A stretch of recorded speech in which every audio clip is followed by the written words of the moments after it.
Bismillahirrahmanirrahim. Assalamualaikum warahmatullahi wabarakatuh. Salam sejahtera, Om Swastiastu, Namo Buddhaya, salam kebajikan.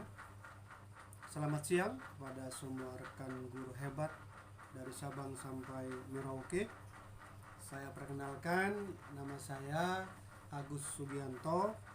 Profesi saya sebagai Kepala Sekolah SDN Panaungan 3. Lebih lanjut saya akan bercerita tentang awal keprofesian saya, dimulai saya bertugas atau mengabdikan diri sebagai guru honorer atau guru subkuan atau lebih terkenal dengan gulita, guru lillahi ta'ala.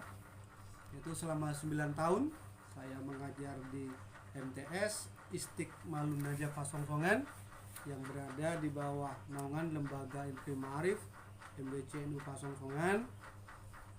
9 tahun saya mengabdi, kemudian pada tahun 2006 saya ikut tes CPNS dan alhamdulillah saya terjaring.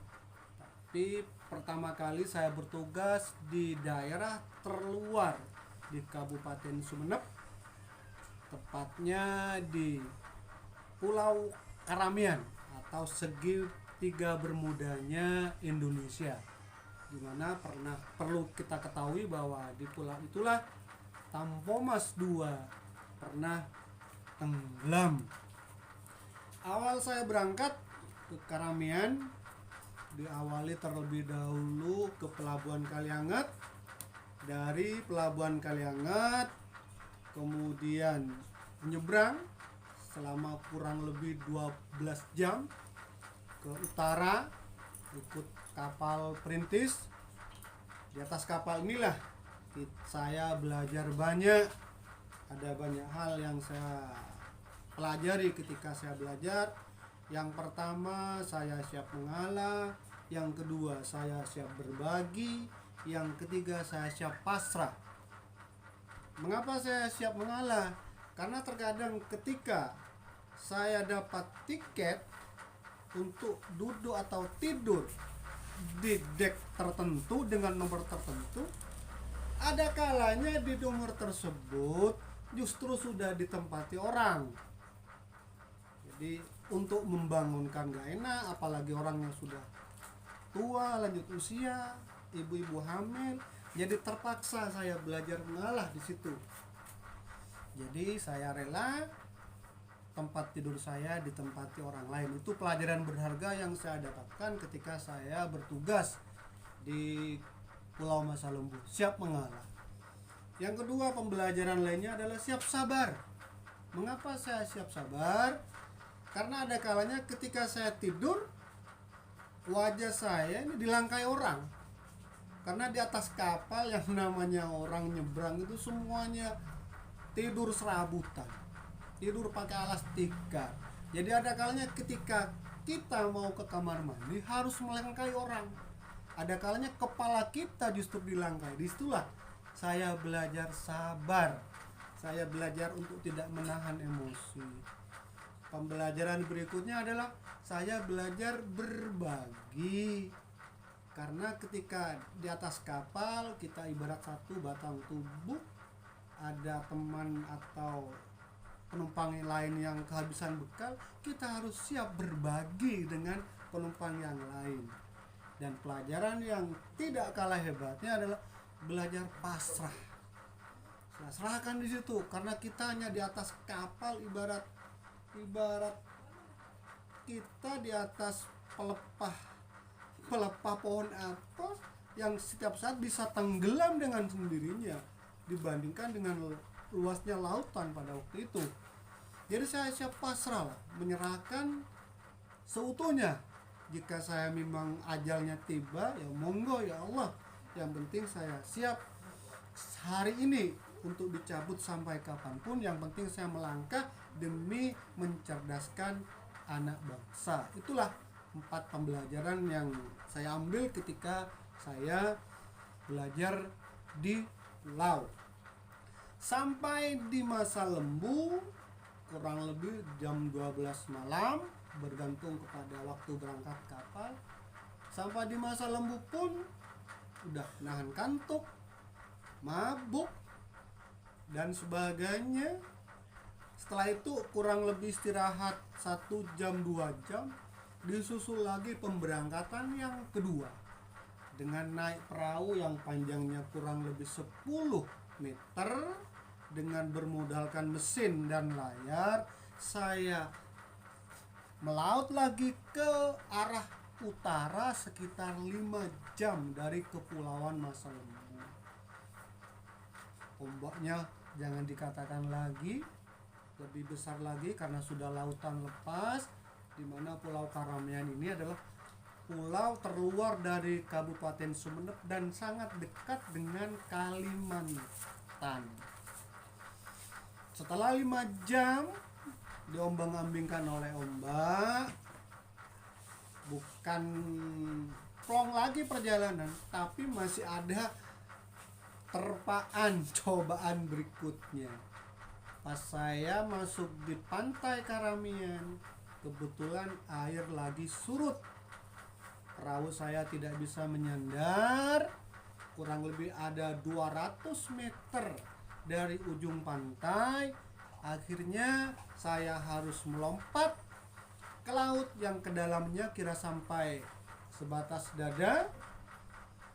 Saya meloncat, kemudian berjalan sepanjang 200-300 meter ke bibir pantai dengan membawa perbekalan, yaitu berupa tas besar.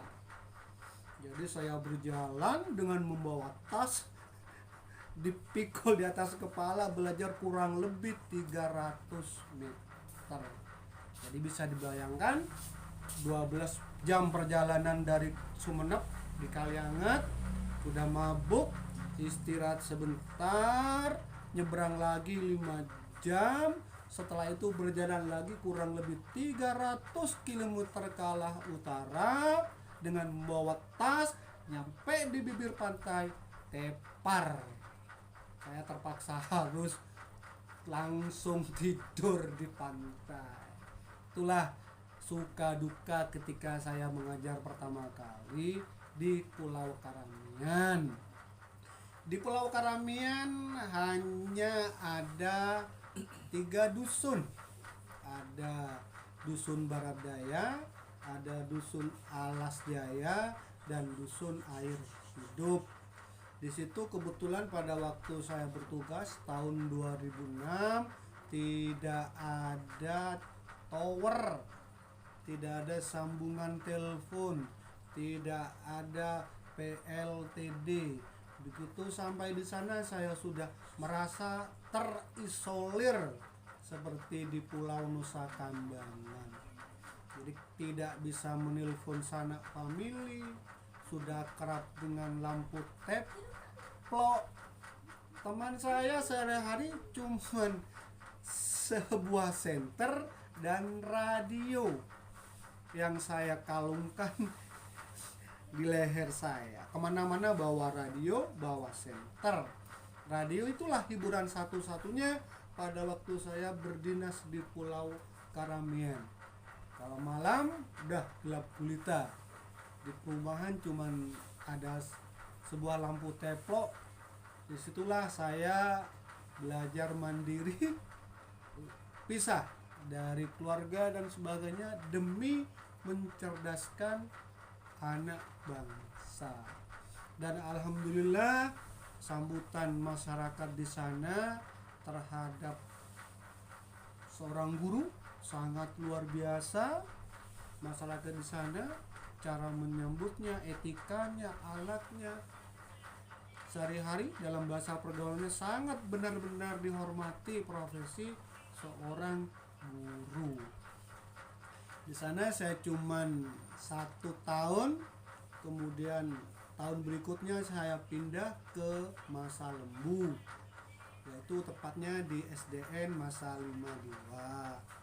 Setelah 6 tahun saya berdinas di Masa Lembu, tahun 2015 barulah saya dimutasi ke daratan di SDN Pasongsongan 1, kurang lebih 3 tahun, dan sekarang saya sudah dipromosikan menjadi Kepala SDN Panaungan 3. Jadi saya harapkan kepada rekan-rekan sesama guru, jangan pantang menyerah, jangan putus asa. Yakinlah bahwa apa yang telah Tuhan tetapkan pada diri kita semua itu adalah keputusan terbaik dari Allah Subhanahu wa taala. Justru pembelajaran terbaik saya peroleh selama saya berada di pulau. Belajar pasrah, belajar berbagi, dan belajar mengalah itu adalah pelajaran yang sangat berharga yang sampai saat ini betul-betul saya rasakan manfaatnya. Demikian dulu sekelumit cerita saya, pengalaman saya dari awal guru honor sampai diangkat menjadi seorang guru atau ASN di Pulau Masa Lembu. Wabillahi taufiq wal hidayah. Wassalamualaikum warahmatullahi wabarakatuh.